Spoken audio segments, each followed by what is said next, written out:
We're in store for a great conversation here this morning. Morning, Spencer. Good morning. I'm scared. We've got from North Mason Regional Fire Authority, Jeromy Hicks, and from Central Mason Fire and EMS, Patti. Good morning, guys. Good morning, sir. Morning. Good to see you here. We are talking about an upcoming burn restriction that starts on Thursday, May 23rd. We heard about it, and it kind of went through the higher-ups yesterday, but then Thursday's the day. And somebody maybe listening to Spencer's forecast or was outside yesterday and it was raining, and they go, well, what the heck, fire? This doesn't make any sense. Why are we having a restriction, especially before some of these what we would consider major fire season, although that phrase too is starting to change a little bit as well. Yeah, so let's start with you, Jeromy. Tell us a little bit about this restriction and Thursday being the day. Yeah, so we got together with the county fire chiefs in DCD and the fire marshal's office and DNR last week on Monday, and kind of had this big conversation of saying, you know, what should we do this year? And not what should we do, why should we do it? And DNR was there, the fire chiefs were there, and we talked about resource allocation. We talked about number of fires last year. We talked about the projected weather forecasts for the next couple weeks. And collaboratively, the chiefs in the fire marshal's office in DNR said, you know what, let's do this just before Memorial Day. So we kind of get the message out. People have time, they know what's coming, and Memorial Day is already a weekend kind of where the resources are strapped for county agencies, and that's why that date was set. It started raining, of course, instantly after we made that decision. Yeah. But the rain forecast, while it does rain, it doesn't really change the fuel moisture content that much and what was out there. We had some rain, but it wasn't a crazy amount, and people can remember a week ago how dry it was and how fast that grass went from green to brown. My grass did in my yard. Yeah. So having that time established and moving forward with the projected low precipitation and high temperatures in the next coming weeks, it's a good move. And when you make those decisions, I think you're going to get criticized either way. Is it too early? Is it too late? We have folks on both sides of the fence, and there's a lot of work that went into making these decisions. It's not arbitrary. Yeah. So we're doing it for the safety of our citizens. We're doing it for the resource allocation and for the science behind the weather forecast. So let's talk about the weather forecast, Mike, as we've kind of gone over the years back and forth on how much water is needed to come out of the sky to make even a dent as it starts to saturate the lands that we have. And as you mentioned, despite the weekend or maybe just a little bit of showers this morning, that ain't nothing. There's nothing. You're looking at the totals. It's 1/10 of an inch, 2/10 of an inch over the course of a day, and that doesn't add up to anything. Well, and, you know, as we've talked in the past, our fire season this year started about March. Yeah. We ended up with a real strong hit of wildland fires in March that I think we had, in the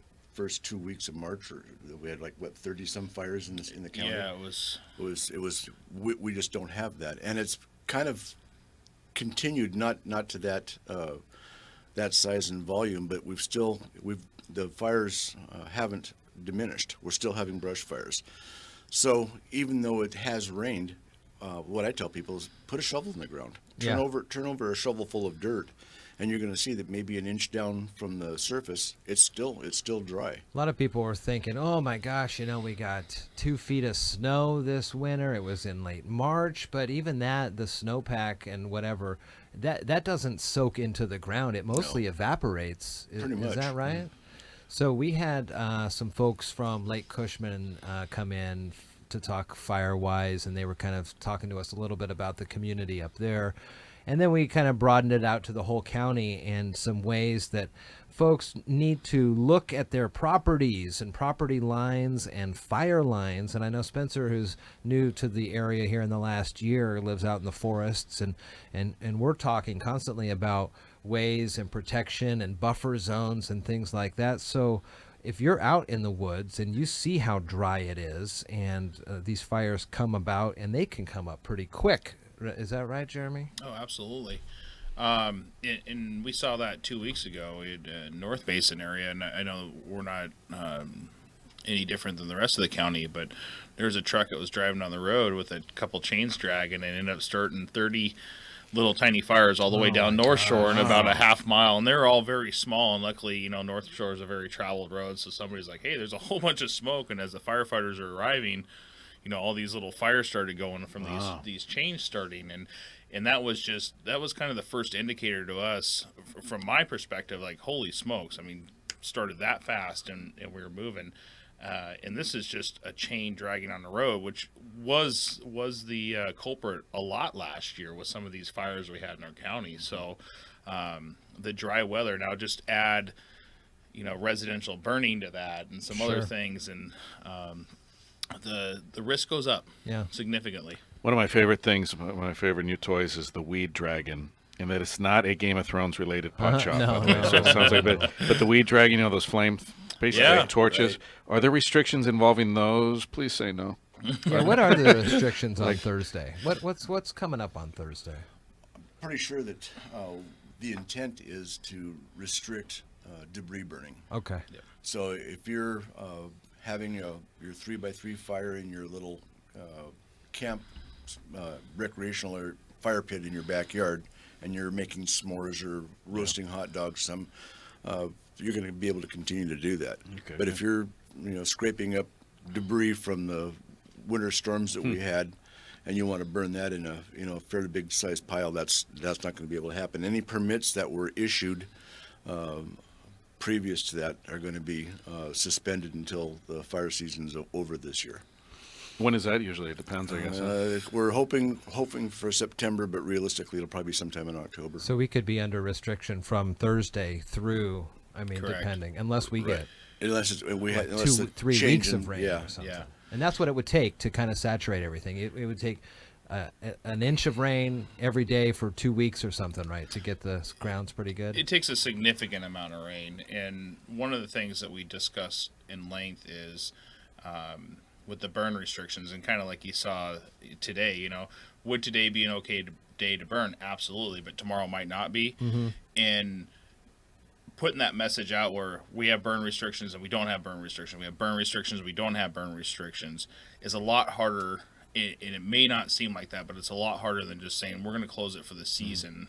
Because if it's on or off, then people are in the off burning and the on not burning, so it gets super confusing to our citizens in Mason County. Sure. So usually when it's put on, unless there's some huge compelling reason, it's not going to be taken off. And just to echo what Chief Patti was saying, recreational fires are still okay, and that seems to be the big issue. I mean, the residential fires and land clearing fires or the weed burning fires. Is that off limits? Sorry. So it is off limits? The weed dragon. What if I'm making s'mores as I go?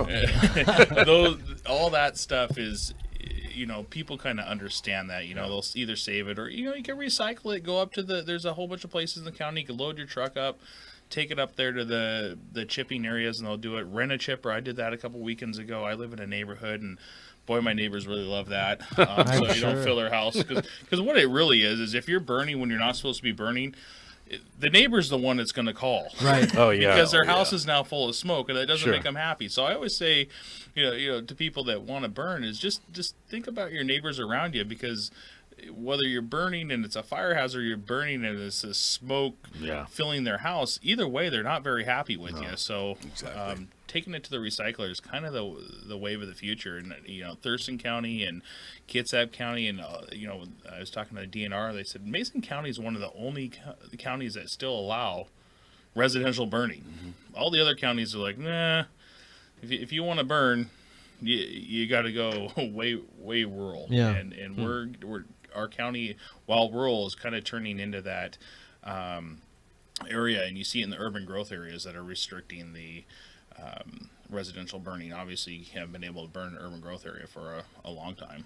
Now, when it comes to different groups and organizations, you talked about DNR, you talked about the different fire districts within the county. Everybody's working off the same sheet here, right? That's You're not correct. going to be like in 13 and people are going to be burning where you're at 4 and people aren't burning, right? Everybody is affected by Which this. is why DNR and the county fire marshal and the county chiefs all sat down at one table last Monday and worked out, because even the chiefs had questions with DNR. DNR came to the table with the facts, with the science, and said, here's what's going on and here's what people around you are doing. And they're saying that this is going to be another really dry spring now moving through summer, right? Correct. Yep. That's what the forecasts Western Washington has been pointed out as the ground zero for wildland fires this year. Wow. So, yeah, it's we're bracing up for a real nasty fire season. We heard reports all across the country where people would come in, and we had the crews coming in from Australia and things like that. Yeah. They always seem to make time for us here. Are there plans already in line for staffing levels, making sure that there are proper staffing levels all the time, or is it kind of a need basis still, or what are you guys looking at? Well, we've done some. Chief McKern, who does our resource coordination for Mason County, has already started talking to the districts about their, what they have for resource allocation in advance of a mobilization or a project fire declaration from either the state patrol or DNR. So local resources have already started getting in place. Now, of course, once the trigger is pulled for either one of those kind of events, you need to know what volunteer resources are available. The vast majority of the county is still volunteer. Sure. So today there might be all kinds of people available. Friday before Memorial Day weekend, it might be a ghost town. A little so tougher. We just have to. It's more being reactive, just trying to see what we have available, plus trying to keep the people at home protected. I don't want to get too deep into the weeds on budgets, but these put strains on your guys' budgets. At what point do you remit receipts to DNR, or is it a state agency that you say, listen, we need some additional help? We are just a small volunteer, mostly fire district here, and that's the majority of the fire districts in the county. How do these events that are, again, out of our control, how are you able to maintain your levels of service without completely blowing holes in your budgets annually? I mean, if you want to talk about that at all, I don't. It's for the local. If it's a smaller fire, when I say smaller, it's within our capabilities, it's on us. Yeah. I'll call North Mason for their resources, and they'll call on us for their resources. So it's a sharing benefit. We don't bill each other for sending trucks and people to help each other's fires. Okay. If it becomes what they call a state mobilization, and we're sent to, for example, when we send resources to Eastern Washington, the department bills for those people, and they pay for the people and the trucks. Now, remember a few years ago when we had the Power Line 2 fire, Yeah. and that was a state mobilization into us, and that becomes just a paperwork monster. I But bet. basically, the state picked up the majority of the tab for that, for those people coming in to help us. And a lot of those too are hinged on whether the governor makes it a state of emergency or the president makes it a federal state of emergency based on those things. Okay. Yeah. Interesting. Central Mason Fire and EMS, Mike Patti, North Mason Regional Fire Authorities, Jeromy Hicks. Good to see you guys. Thanks for the having us. invitation. Coming in. Appreciate Thanks it. for coming in. And we'll try to stay safe out there. Again, the fire restriction takes effect Thursday at 8 a.m. There's more on our website at i501newsradio.com.